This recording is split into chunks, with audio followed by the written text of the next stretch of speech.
Bueno, contanos un poco, a raíz de este viaje conocemos una historia por ahí distinta.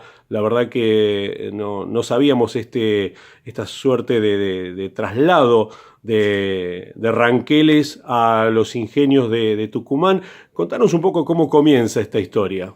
Bueno, luego de la mal llamada conquista del desierto, este, había que hacer algo con lo que era todo el ejido familiar, ¿no? Este, la gente que estaba, porque se iba recopilando, perdón, se iba recogiendo a la gente de los campos y se los iba concentrando en diferentes unidades.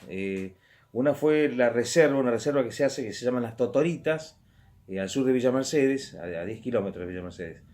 Después estaba en una reserva que era en el sur del Fuerte Sarmiento, donde iban llamando a través de las raciones, ya 2 años antes de que se iniciara la conquista, empezaron a decirle, bueno, si querés raciones o querés azúcar o quieren carne o quieren yerba, tienen que venir más cerca de los fortines. O sea, ya se empezó a avanzar y a tratar de manejar a los caciques de esa manera.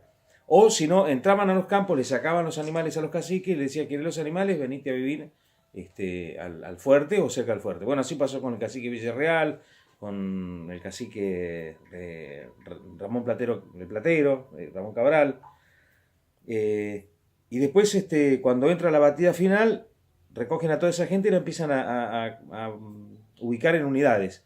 Era mucha cantidad de gente, entonces el tema es decir, bueno, a ver, tenemos que separar la familia. La idea era aniquilar lo que se llama la estructura familiar para hacer desaparecer, de haciendo desaparecer la unidad familiar, desaparecer la tribu. Entonces, a los chiquitos se los empieza a mandar a grandes cotolengos a Buenos Aires, se los separaba allá, se los daban a gente, por lo general, grandes terratenientes o gente pudiente para que los lleven a laburar, a trabajar en las estancias, en las quintas. A las chicas las llevaban de personal doméstico. eh, a los ancianos se los dejó en algunas reducciones, en algunas reservas. Es muy largo porque hay investigaciones que inclusive a gran parte de la población de ancianos se les daba de beber agua amarga, que ellos le decían agua mala, y eso producía diarrea, era una especie también de envenenamiento, ¿no? Hay muchas crónicas sobre lo que pasó, sobre todo en Villa Mercedes. Y había que hacer algo, bueno, con los brazos, o sea, con los hombres activos, de 14 15 años en adelante. Eh, Porque había mucha presión de parte de la iglesia con el tema de lo que se estaba haciendo con las familias ranqueles. Y no nos olvidemos que del año 1879 Roca ya se estaba preparando para la campaña presidencial. En ese tiempo entonces se mandan algunos para el lado del norte de San Luis a las minas.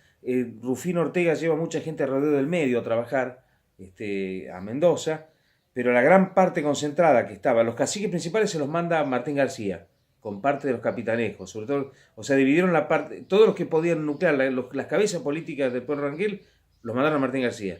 Pero al resto deciden mandarlo a Tucumán porque había un problema con el tema del azúcar.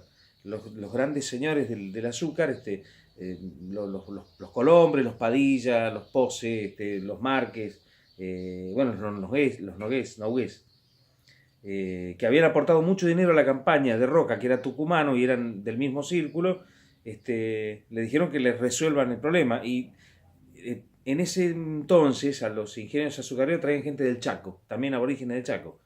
Pero eran gente que era muy difícil, eran muy rebeldes, entonces Roca dice, les voy a mandar a los ranqueles. Y manda una primera remesa de ranqueles, pero tratan de descomprimir lo que era Villa Mercedes, que estaba muy, muy concentrada la mayor parte de la gente, que era de Lebucó, Laguna de Cuero, bueno, todos esos los llevaron a Mercedes.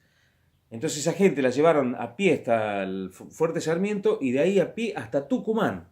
Hay crónicas que relatan de mucha gente que salía en las localidades y les daban agua, pero no llegaron todos porque estaba el tema de la viruela, los chiquitos no resistieron, mucha gente anciana quedó en el camino.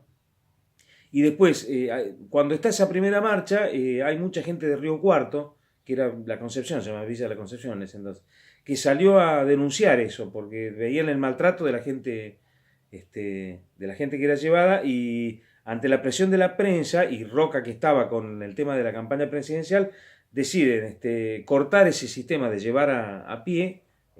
Cuando hablamos de remesa hablamos de 10 familias, 15 familias, y lo empiezan a hacer en trenes, que era con la gente de Martín García, los mandaban en vapor hasta Rosario, desde la isla de Martín García, de ahí en tren vía Córdoba a Tucumán. Ya habían terminado en 1876, llega el tren a Tucumán, la estación, y después en el 78-79 las que derivaban a los ingenios, que estaban a 25 o 30 kilómetros de Tucumán, desviaban y los mandaban al ingenio. Y ahí los recibían, iban en trenes presentados con guardias, inclusive dentro del mismo tren, en condiciones infrahumanas, o sea, sin abrigo, sin parar, sin agua, 2 días de viaje. La idea era hacer desaparecer totalmente al aborigen, ¿no? Sobre todo al Ranquel. ¿Cuál era el problema del Ranquel? El problema del Ranquel era que ocupaba el sector más importante de lo que es el territorio, la parte más importante del territorio económico, que es lo que ahora es la pampa húmeda, ¿no? Claro, una zona productiva, obviamente. La zona más productiva de la Argentina. La zona más productiva de la Argentina. Sí, sí, un trasfondo netamente claro, económico. Exactamente, sí, totalmente. Lo de Tucumán fue desastroso, o sea, es atroz. Lo que se vivió ahí, inclusive hubieron denuncias fuertísimas sobre el maltrato, que eso hace que se crea una comisión investigadora, y viajan a ver qué es lo que pasaba en los ingenios. Y ahí, bueno, descubren realmente y dejan asentados, salen en el diario de la prensa y en Buenos Aires, creo que en La Nación en ese entonces, sobre el maltrato y lo que estaba pasando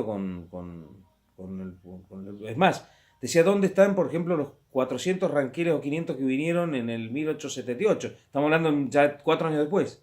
Y le dice, y bueno, no queda ninguno, pero ¿qué pasó? No, y bueno, que se escaparon, o sea, siempre los tapaban el tema de... Se les daba una única comida, no tenían en condiciones deplorables, no había baños, estaban hacinados por familias.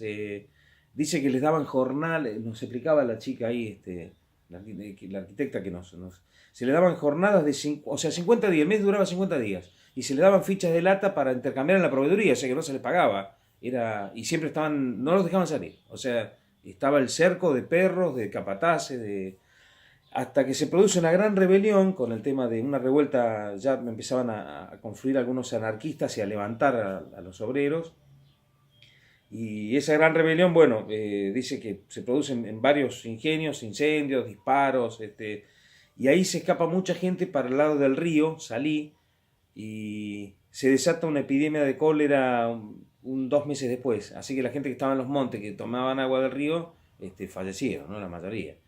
Y los que quedaron ahí, se calcula entre 300, 400, 500 ranqueles que quedaron ahí en el ingenio, ya después, luego de la revuelta cambian las formas de trabajo, y mucha gente, ya que la mayor se queda asimilada ahí, en lo que es San Pablo.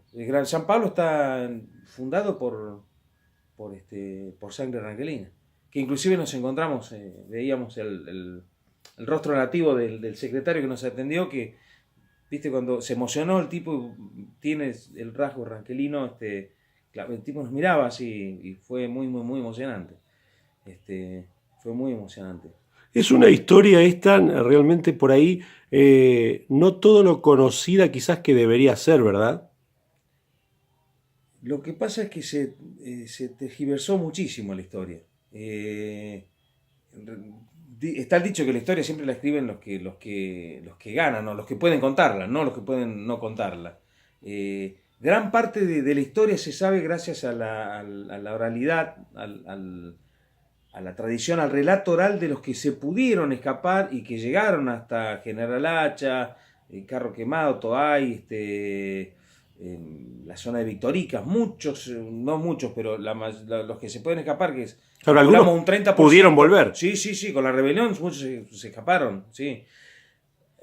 La policía persiguió muchos. En La Rioja hay una crónica de 27 degollados, que sale en la crónica de 1879, 1880, 1879, sí.